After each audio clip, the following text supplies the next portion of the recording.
Today we remember those who made the supreme sacrifice for us in time of war. We pray that the offering of their lives may not have been done in vain. Today we dedicate ourselves to the cause of justice, freedom and peace, and for the wisdom and strength to build a better world. Those heroes that shed their blood and lost their lives, you're now lying in the soil of a friendly country. Therefore rest in peace. There is no difference between the Johnnies and the Mehmets to us, where they lie side by side, here in this country of ours. You, the mothers, who send their sons from faraway countries, wipe away your tears. Your sons are now lying in our bosom and are in peace. After having lost their lives on this land, they have become our sons as well. In Flanders fields the poppies blow, between the crosses row on row that mark our place. And in the sky the larks still bravely singing fly, scarce heard amid the guns below. We are the dead. Short days ago we lived, felt dawn, saw sunset glow, loved and were loved, and now we lie in Flanders field. Take up our quarrel with the foe. To you, from failing hands we throw the torch. Be yours to hold it high. If ye break faith with us who die, we shall not sleep, though poppies grow in Flanders field. So last year we met here to commemorate the centenary of the commencement of the Gallipoli campaign in World War I, the defining event of ANZAC Day. 100 years ago today, the first ANZAC Day commemoration was held. It was held in Australia, or marked in Australia, when acting Prime Minister George Pearce officially gave the day its name, heralding marches and ceremonies all around Australia. In London, Australian and New Zealand troops, dubbed in a newspaper headline the Gallipoli Knights, marched through the city. More typical of the soldiers themselves, perhaps, a sports day was held in the Australian camp in Egypt.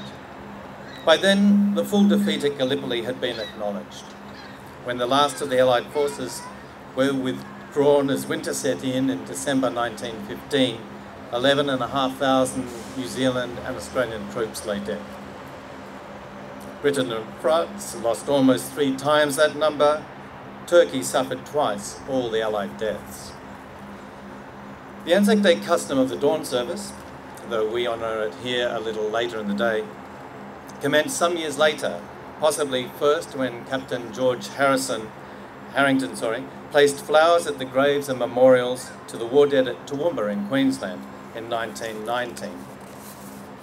Harrington and his friends drank a toast to fallen comrades as the sun came up and a bugler played the last post. The dawn service echoed the military routine known as Stand To, when soldiers were woken in the dark to prepare against or for first light attacks. Originally, dawn services were attended by veterans only. Women and children were generally not allowed to attend dawn services, as it was said they might respond too emotionally. Showing or sharing the pain was not yet something most veterans could do.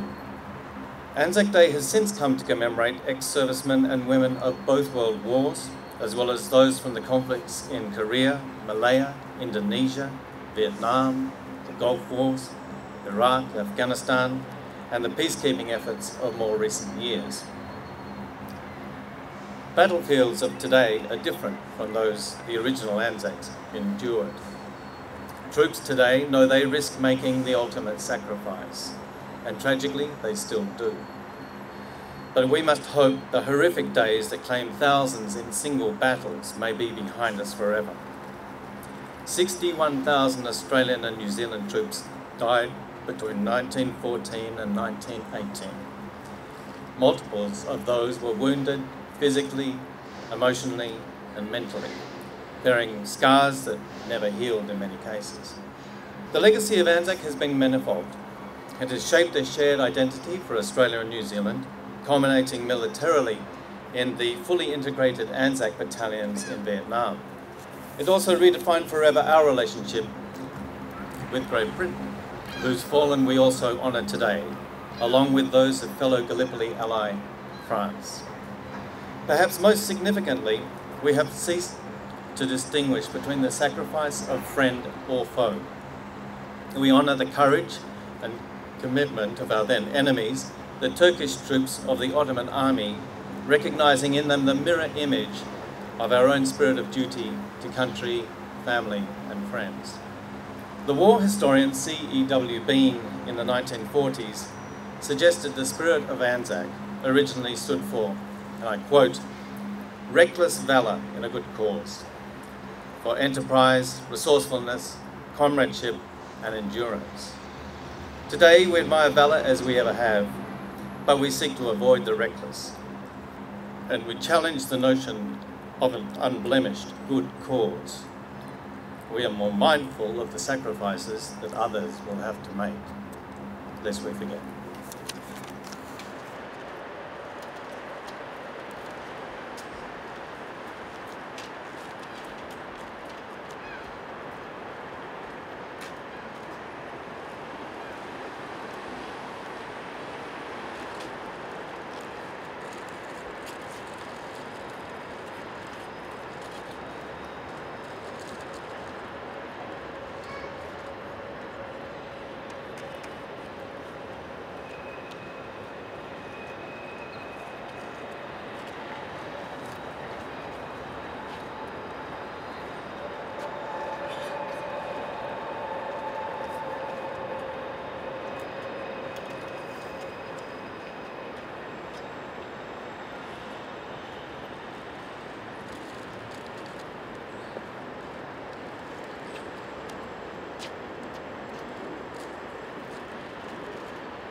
They shall not grow old, as we that are left grow old. Age shall not weary them, nor the years condemn. At the going down of the sun, and in the morning, we will remember them.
God of nations, at thy feet, in the bonds of love we meet. Hear our voices, we entreat. God, defend our free land.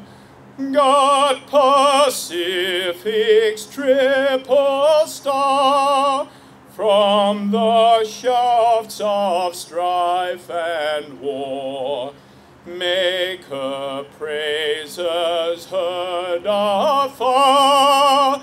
God, defend New Zealand.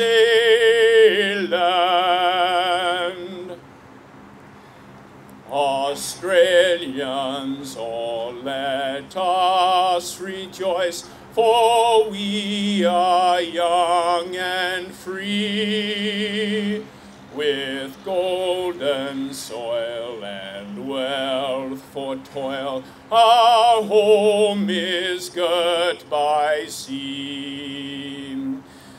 Our land abounds in nature's gifts of beauty rich and rare. In history's page let every stage advance Australia fair. In joyful strains then let us sing, advance Australia.